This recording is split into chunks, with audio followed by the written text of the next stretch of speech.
Okay, tonight is Thursday, June 11th, comrades and friends.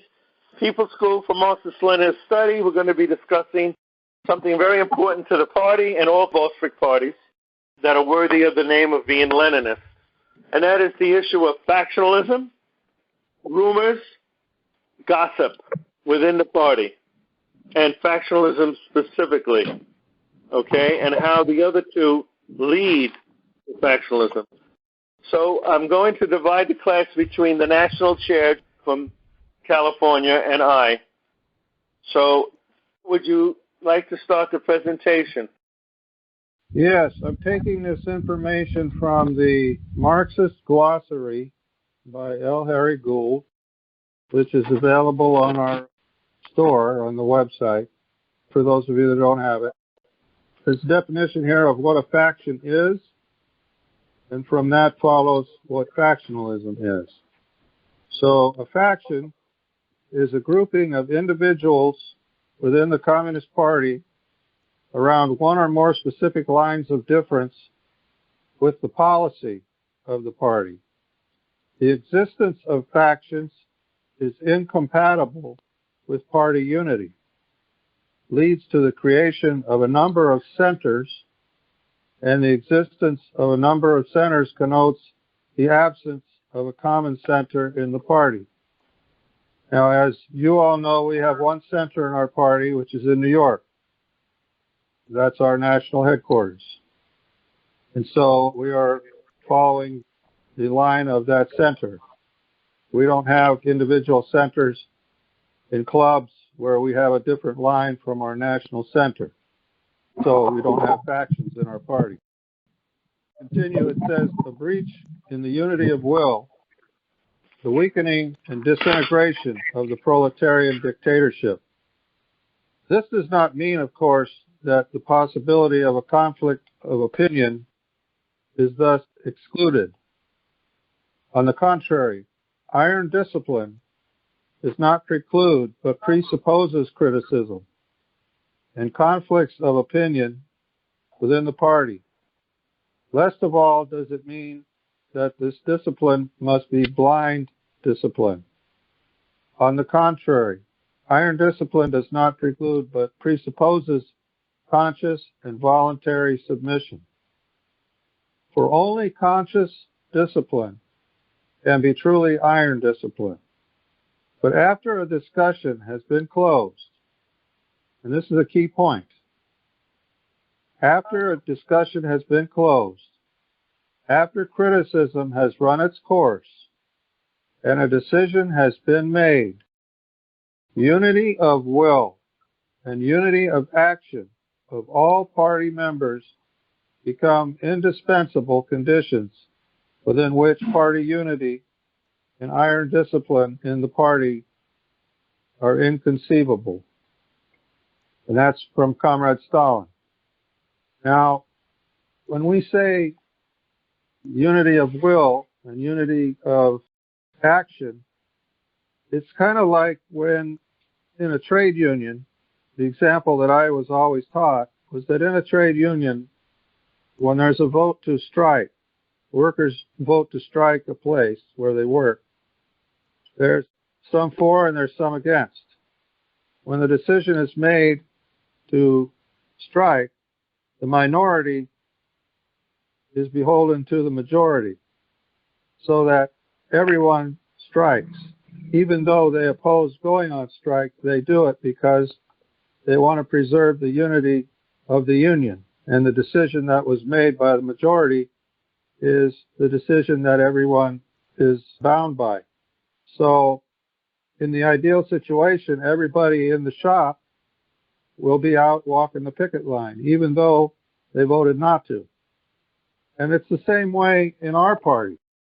When we have a decision that we make, some people may not agree with that decision, but they had their chance before the decision was made to voice their opinion, and their opinion was not agreed to. So they're bound by the decision that was made by the majority of members of the party.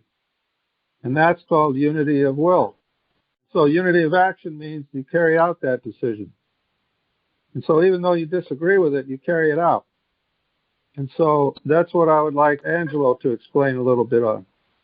But first, we should have a discussion if anybody has any questions. I just wanted to say that this is a really important thing. Like we're going to get into gossip later, which is also really important, but this aspect is even more important than gossip, because imagine if your club was voting on whether or not to cooperate with a leftist organization in the area, and half of your club wanted to do it, and the other half thought that that leftist group wasn't pure enough. Imagine if you voted to do it, and then the ones who thought that it wasn't pure enough showed up and actually started a confrontation with that leftist activist group. It would create a situation where neither side gets what it wants, because your club would end up looking like a disorganized band of barbarians as opposed to what it should look like, which is something closer to an army.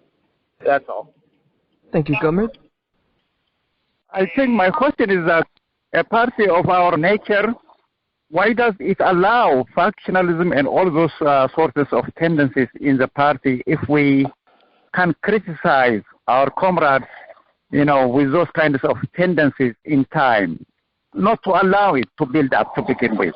We have to be very critical of ourselves and also of our comrades. So we have to criticize them in the process if they have those tendencies.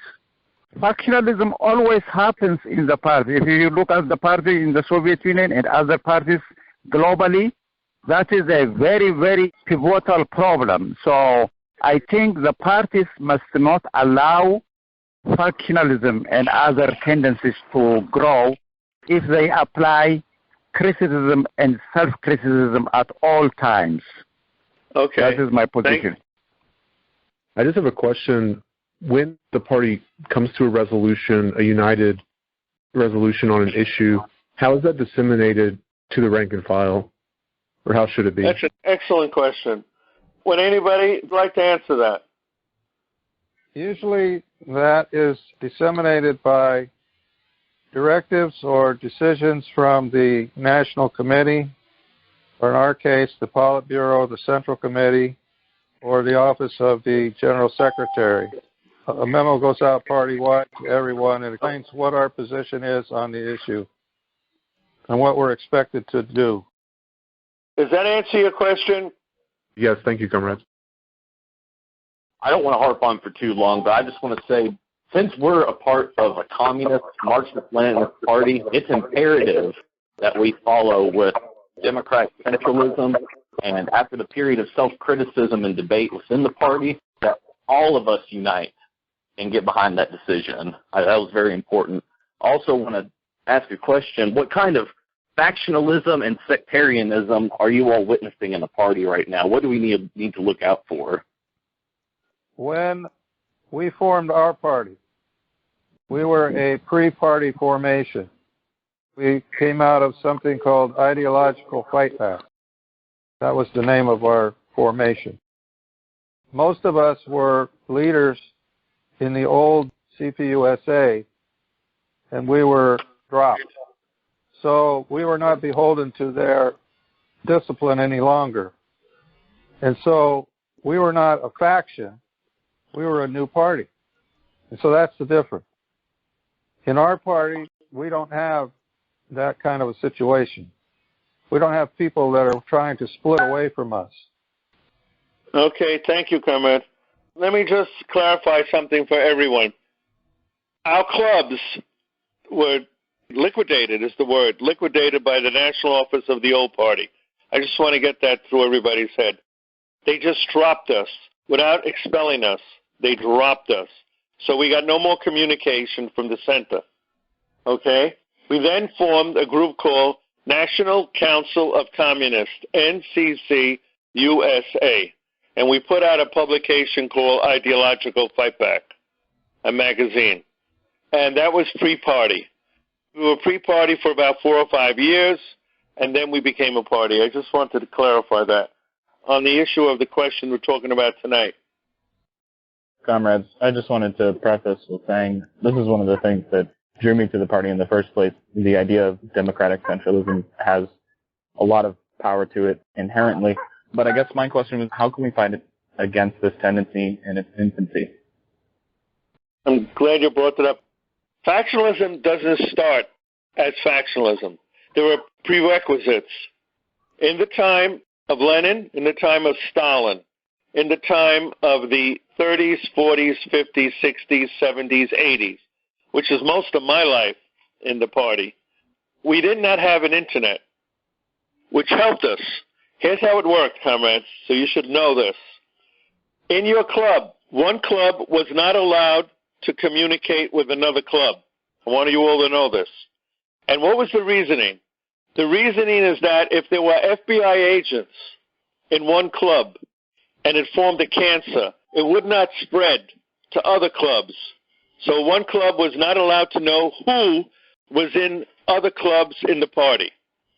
The only person who knew was the national office. This is important, everybody understands that. There was no intercommunication with other clubs through an internet, through telephone, through nothing. And the reason that I just gave you, which is a very valid reason, that if there's cancer in a club through FBI informants or whatever, they will not find out what's going on in the whole party. Now, today's world, it's different. We've had problems in the past, mainly through the internet, where people in one club will talk to people in another club. Now, I understand there's a certain benefit of that, but you have to look at the other side. Why for 80 years that the party frowned upon that? There was a good reason.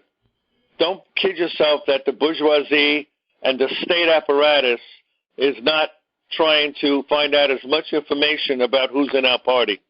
They are. So that's why it was done that way. Today, people are talking to each other freely. People in one club are talking to people in another club, in another district. People in one district are talking to people in another district. That's really dangerous. If we don't go through the center, then all our security that we're talking about is going to be null and void.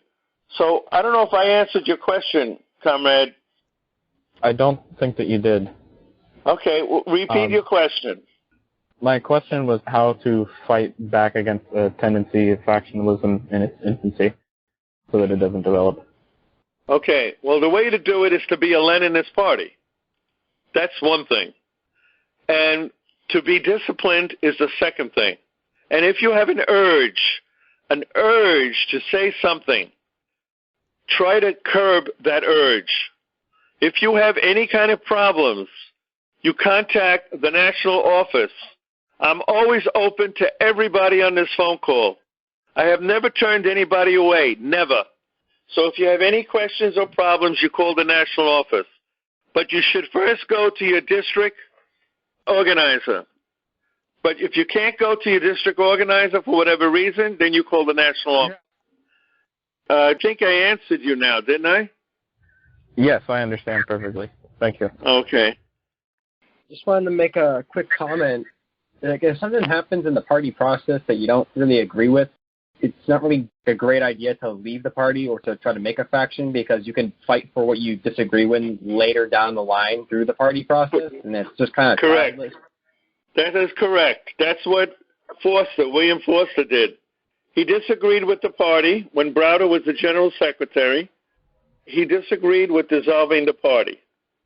So he kept his mouth shut, and he waited for the proper time to voice his objection, and that's what he did. He did not go to the press at the time and tell them about the problems in the party. He showed a united front, which is what a communist leader should do, let alone a cadre. So he did it the correct way. You're entirely correct. Where does the unity of consent come into place? Because we must take into consideration during deliberations of what our party's members' absolute thresholds are, because disagreement in one thing and what's the best thing to do is its own thing, but when there's disagreements that cannot be backed at all by certain comrades, that can lead to those kinds of splits and fractioning and when people leave the party. So there are going to be times when the party line is going to disagree with some people's absolute thresholds. but that needs to be taken very seriously and have a firm material analysis behind it, because we need to make sure that, yeah, there might be disagreements of what the best thing to do is, but we should have the majority of our party still able to consent to what the agreement was. Okay, let me try to reword what you said. I believe you said, because it's very cloudy, in my mind, cloudy what you said. Are you saying, use the word consent? Could you be more specific? Yeah, let me clarify. So basically, just like with fractionings in party, there's going to be ideological differences that are irreconcilable. And what I'm saying is there are times when decisions come up where there are things that are irreconcilable between party members where they cannot consent to be in a party that does them. And that sometimes happens, but we need to make sure that when that does happen, it has a very firm foundation behind it. Otherwise, we're just going to cause a bunch of fractioning. Okay, let me explain that again with what happened in 1943. In 1943, the majority of the party voted to dissolve themselves, liquidate themselves. Everyone should be clear of that. There was a small minority who disagreed, and that included some of the leaders of the party, William Z. Forster. So what did William Z. Forster and the leaders of the party do that disagreed? Democratic centralism states that if you disagree and you're outvoted, whatever the party's position is, you have to agree to that position and not publicly attack it, not publicly talk to other people in the party who agree with you and then form a faction. That's the way it's worked in a Bolshevik party. Would you like to clarify any part of your question? Yeah, what I was more talking about is during the criticism process, we need to make sure we're aware of what levels people are disagreeing on it. Like, if somebody disagrees that this is the best option versus the second best option, that's a whole other thing versus somebody saying, this is something I absolutely cannot stand to be aligned with. And those things need to be taken into account. Okay, let me answer you that. This is a voluntary organization. All political parties are voluntary. Nobody's putting a gun to anybody's head to stay or to leave a party. And in order to stay in a party of Leninist type, you have to follow democratic centralism. If you feel, or anyone feels, if a person feels that they cannot agree for whatever reason, then they have the right to leave the party. And the party is like an open door policy. People come and people go. And when you join a political party, ours has 8 points of unity. And as long as someone supports the 8 points of unity, they belong in this party. Anything else should not be as important as any of the 8 points of unity. That's all I could say, comrades. So I have 3 questions, and they're all relatively short. The first one is, where do we draw the line between factionalism and comradely debate within the party? The second question is, should the debate be done publicly within the party or like behind closed doors, just the people debating? And the third question is, what happens when, say, for example, there's an underrepresented minority within the party, like an ethnic minority or something, and the party is voting on something revolving around like race relations, for example? Okay, here's what I'm getting from your questions. Where is the line drawn on different issues? To me, it's simple. The line is the same. There's no morality involved. That is a different concept for a religion or a church or a sect, a religious sect, but we don't deal with that. We deal with the way it is, as Marx said, the way it is, not necessarily how we feel or ethnic or morality or ethics, things like that. So, an example, if the party has a decision on an issue and a person feels that they know what's correct and the majority of the party is incorrect, it has happened. Not always the majority is correct in their decisions on a particular issue. But, and there's a big but, even though that's true, we still have to go with what the majority says. Otherwise, we do not have democratic centralism, we do not have unity of will, and therefore all our talk about democratic centralism is really nil. So we have to do what we have to do. And it's unfortunate if people think that their personal morality is more important. That's common in this country, by the way. Is more important than the collective. Then that's what happens, and they'll have to leave. I may not have answered it to anybody's anything I've said tonight, but I'm giving it to you the way it is. Did I answer anything? Yeah, you did. Thank you. I just wanted to say that if you ever run into the issue where someone's ideology or opinions disagree too much for them to be in PCUSA, but there's still useful activists that want to help, make them be an MPD. They can still be an MPD. That's correct, yeah. So, if someone leaves the party or doesn't want to be in the party, don't just throw them in the trash, but, their place is in MPD, not in PCUSA. That's all I want to say. That's a very good point, and I want to mention, many people that were interviewed when they first joined the party, they were told that not everybody's meant to be in a communist party. That's as true then when you were told that as it is now, as it was in the 1930s, where we got that information from. Not everybody is capable or should be in a communist party, but they can be in a mass organization. As Cameron said, MPD has positions very similar to the party, and they could be a leader and an activist in MPD, but we're not going to water down the ideology of a Leninist party. So they can be in an MPD, a U.S. Friends, in RE, Women for Racial Economic Equality, and they don't have to be in the party itself. So I hope that's clear. One of the things that Gus Hall used to say on this subject, sort of a joking kind of a way, because he came from a trade union background, he used to say that we have in the Communist Party, we have many excellent trade unionists. We have people who are outstanding trade unionists.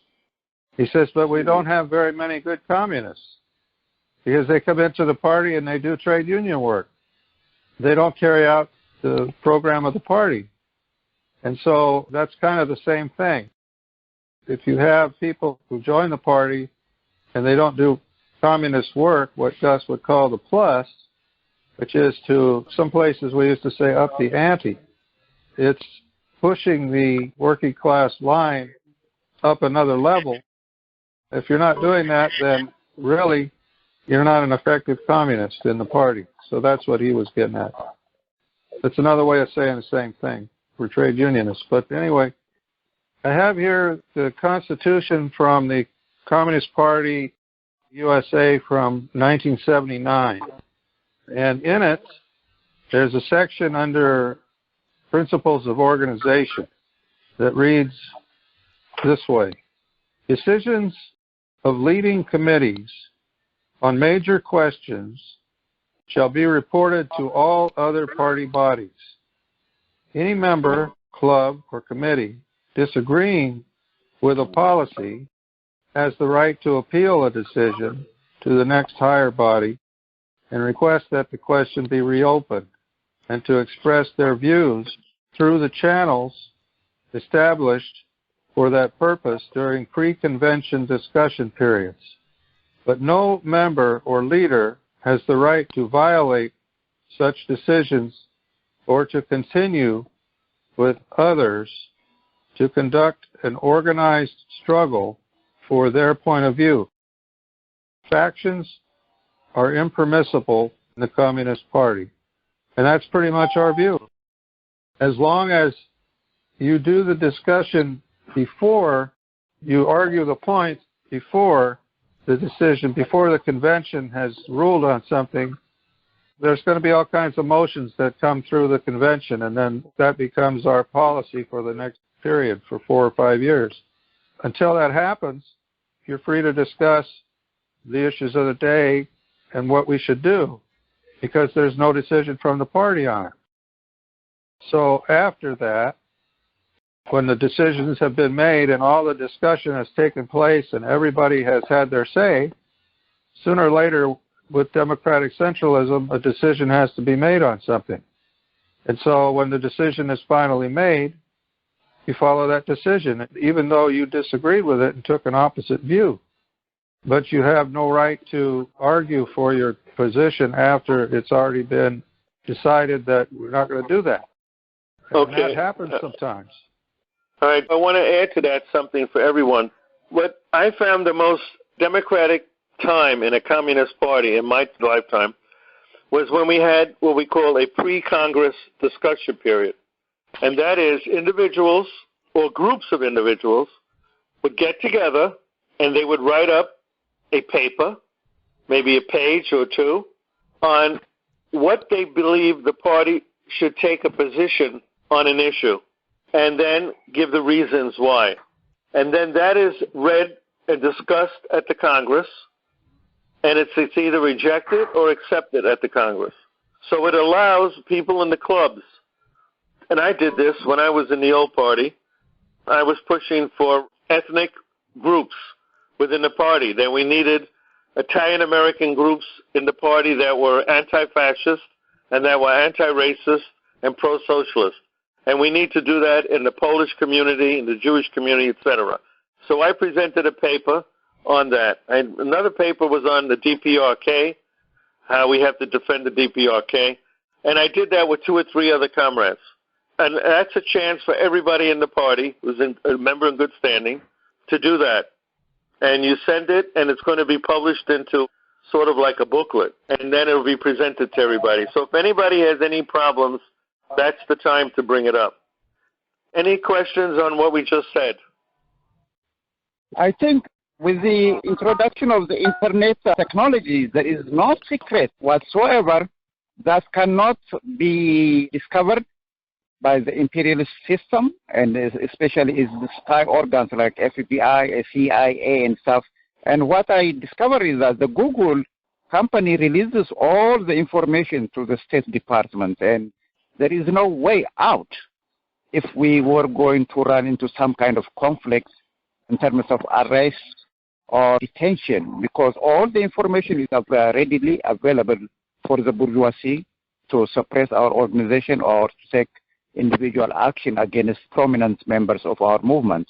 So I think our party members must avoid the internet technology and then only discuss their views in this kind of a meeting, in this kind of a setting, but not exchange views in a very anarchic way, all over the country, all over the globe, because what is secrecy? One of the fundamental features of the communist movement is secrecy. They don't have to know each and every information about the movement. And this is going to be very, very dangerous in the future. Thank you, comrade. All I really wanted to say was I feel that when we talk about democratic centralism, something that is very important to note is that our power comes from our theory and from our numbers. And of course, as working class, it comes from our relation to the means of production. But the thing I want to focus on is the numbers. I feel it's very important to recognize that numbers doesn't mean much if it's sporadic and shooting in every direction. It's only useful when it strikes hard in one direction. And I think that's something that is what makes the Communist Party strong, and thus is the reason why we have all these ways to separate us, whether it's white supremacy or homophobia, transphobia, whatever way you would like to slice the party up into smaller moral issues, those things need to be avoided. That's all. Okay, thank you. What I wanted to talk about next is where factionalism begins. Factionalism begins because each and every one of us has personal likes and dislikes. We all have biases. For example, I like oranges better than I like apples. I like bananas better than I like oranges, but that's just me. But what does that mean? That means that we all have things that we like and dislike. And so when we get into personal relationships with comrades, we're going to have comrades that we like and we get along with, that we want to work with, and we're going to have comrades that are difficult for us to work with. So that begins the discussion about, well, so-and-so is this and so-and-so is that, and pretty soon it happened in our party before most of you were members. We had a situation where we had a comrade who went all over Facebook and said things, that very derogatory things about other comrades. And we couldn't have that. We couldn't allow that. So we had to put a stop to it. And that is the kind of thing that leads. It's not factionalism itself, but it leads to factionalism. And so what happens is that the most factional disputes start off as personal disagreements between people. They start off arguments about things that are very, very insignificant politically. And people feel like they're fighting an issue on principle, and they're really not fighting on principle. What they're doing is they're defending something based on their personal subjective views. And instead of discussing it collectively with the whole group, they discuss it with one person or two people, and they lose the benefit of the party-wide discussion. And so that's why we have the pre-convention, we call it pre-Congress discussion. Pre-Congress discussion is when, as Angelo said, we submit our ideas to the national office. The national office compiles all of those things, papers and opinions and stuff, into a document on all kinds of different things. Could be about the Constitution, could be about the points of unity, it could be about changes in party policy, all kinds of things, or response to international questions, whatever it is, that's compiled into this huge book, depending on how many people actually write. But we take those and then we edit those for clarity and for length. And then what we do is we take those and distribute those to every member of the party. And it takes place well before the Congress takes place, so that everybody has in their clubs or in their bodies that they relate to, whether it's district clubs or whatever it is, they take that information and they discuss it amongst themselves, and that avoids factionalism, because that gets people discussing everything ahead of time, so that by the time the issues are decided, they're decided with clarity and with some kind of scientific base. Okay, thank you. I'd like to bring across something else that I didn't mention before. Everybody should be involved in a commission. Every commission has a right to write up a position for the Congress, every commission of the party. Not every mass organization, of course not.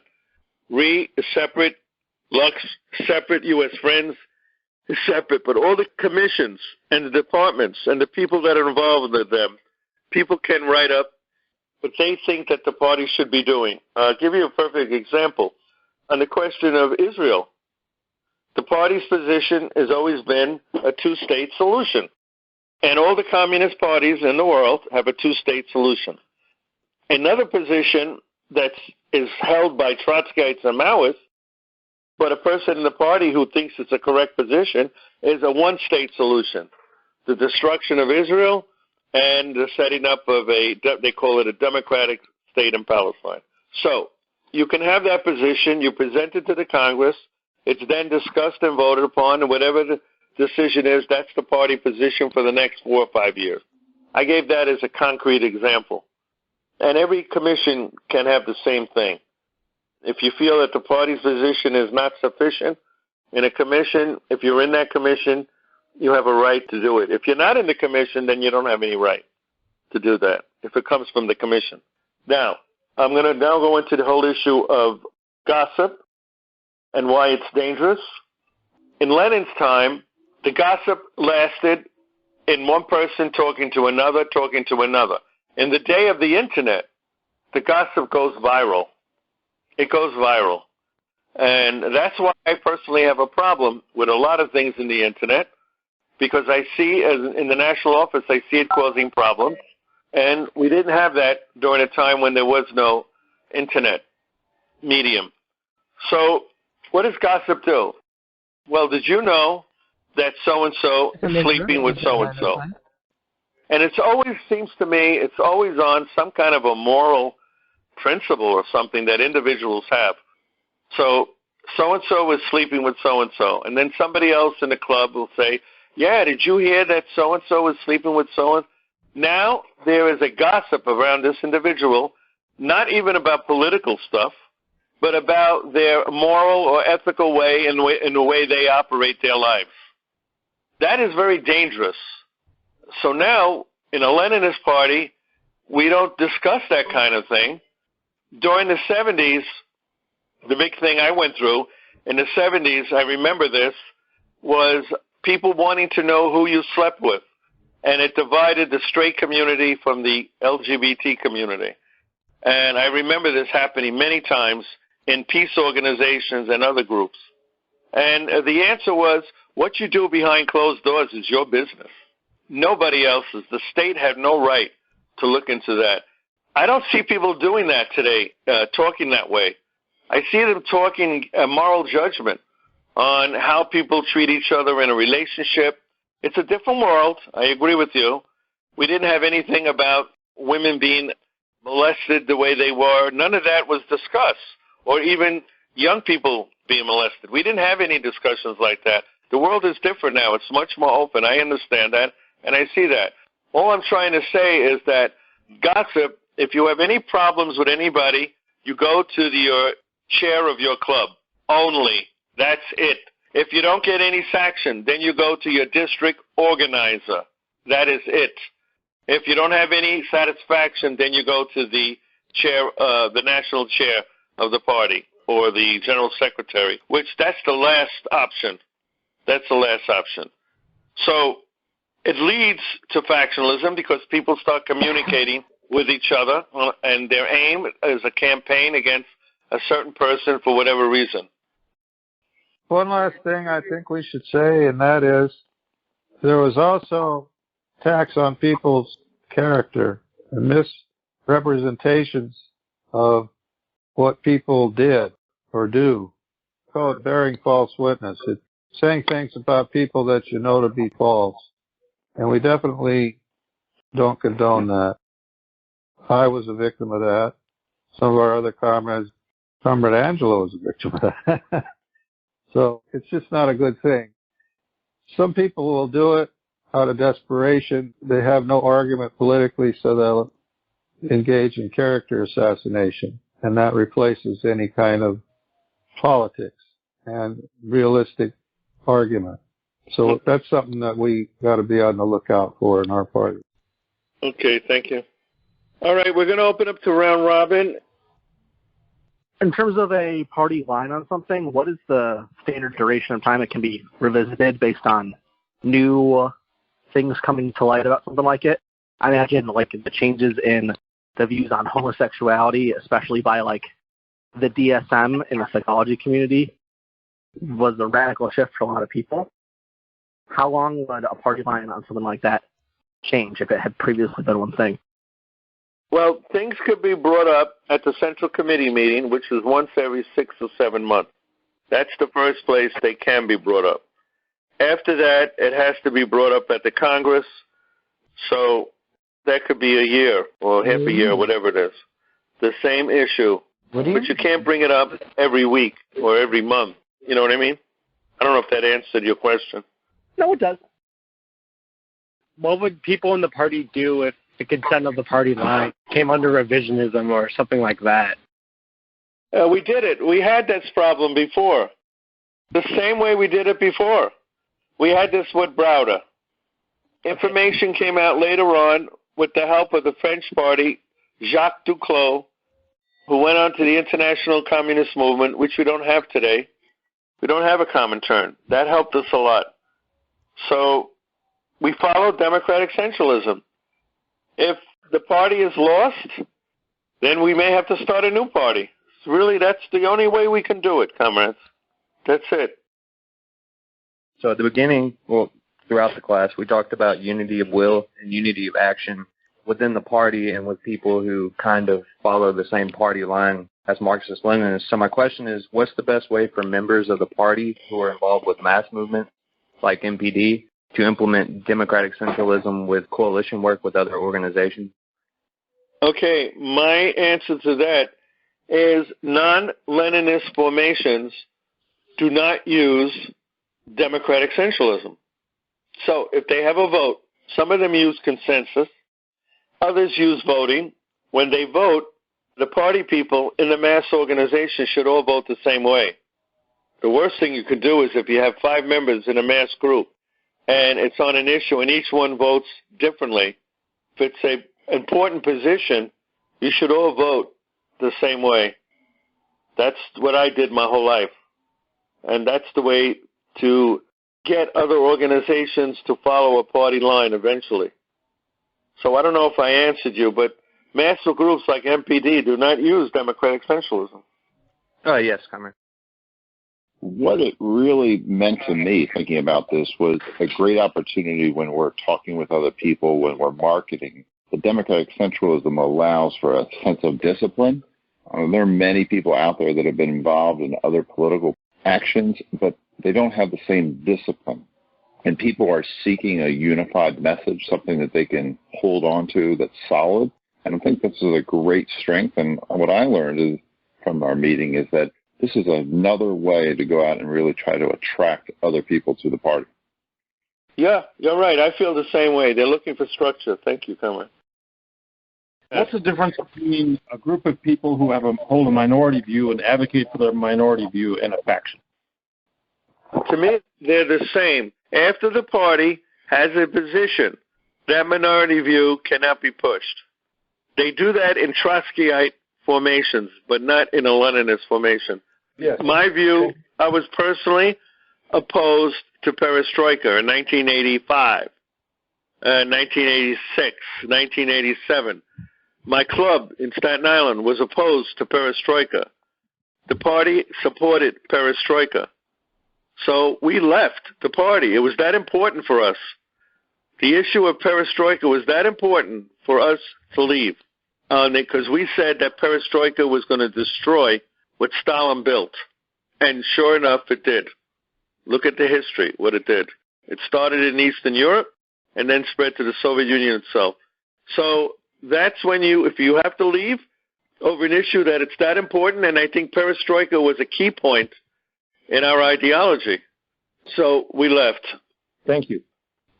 This is definitely one of the more interesting classes that I've attended, and I feel like the ideas of how party members should kind of have decorum within the party about these different ideas and how we shouldn't almost like speak out of line when it's not the correct time is definitely a very important party feature that any successful party needs to adopt in order to actually have any chance at opposing capitalism. Thank you, Cameron. Since what a lot of we were talking about was contradictions in the party in the form of like disagreements. I know this is a concept a lot of us are familiar with, but I just wanted to reiterate what Chairman Mao said about this, and that there's primary contradictions and there's secondary ones. So whenever you have a problem in the party, make sure, is it a primary thing or is it something you can live without? Very interesting point. Thank you. I think this conversation would have been more focused if we had had a conversation first on what the critical process is, aka the places of proper criticism, so that we could focus our discussion on what the unity looked like after that process. Okay, I accept that criticism. It's correction, and it would be better if we did that. So what would you call what you're asking for? I would call the proper avenues of criticism. Okay. That's a good point. A good book that was written in 1937 by Mao Zedong, Combat Liberalism. It covers a lot of stuff like this, which would be, I guess, a good review if anyone on the call needs it ever. Okay. I actually read that. It's very short. For myself and for other newer comrades, could you give an overview about how decisions are made for the party line? I believe the best answer to that is at the Congress. Can I answer that one, Angela? Yes, go ahead. Yeah, I'm glad you repeated it. It's a good thing to end the class on. And by the way, there's no stupid question. And American communists were the biggest posers. I asked these things. But the party line is decided at the Congress. That's the leadership body where we make the decision. And as mentioned before that, we have the pre-Congress discussion where we discuss it. And then using democratic centralism at the Congress, we agree on the decision. and then we carry out the decision. Does that answer you, comrade? Yes, comrade. I want to thank everybody for attending the class, and I hope everybody learned something. And good night and have a good evening. Thank you all. Bye.